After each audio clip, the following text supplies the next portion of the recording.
Also marks National Suicide Prevention Month. Mental health, of course, continues to be a big conversation, especially with our first responders and veterans. And News 9's Cameron Joyner sat down with an expert who says AI, artificial intelligence, could be the next big thing in suicide prevention.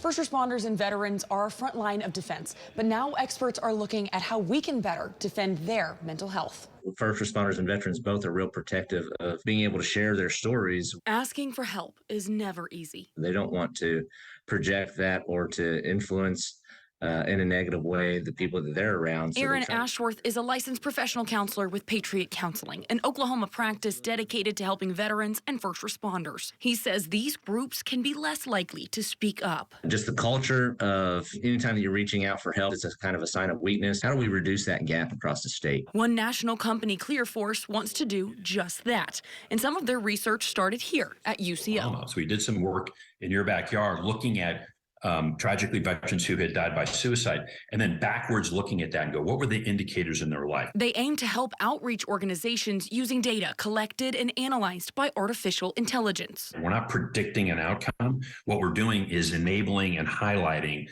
individuals who tied to data are actually in a position of higher stress, allow the organization to engage. Colonel Mike Hudson, vice president of ClearForce and a Marine Corps vet, says this technology could be the future of suicide prevention. Our goal is to empower the organizations that are supporting veterans and to enable them to engage sooner. And remove the burden of asking for help. Just pick up a phone or go sit in someone's office and say, hey, let's get coffee. Because connections can save lives when you know who needs it. Having people that can talk their language, a lot of times just opens up the door for them to be able to find a lot of healing. Cameron Joyner, Oklahoma's own News 9.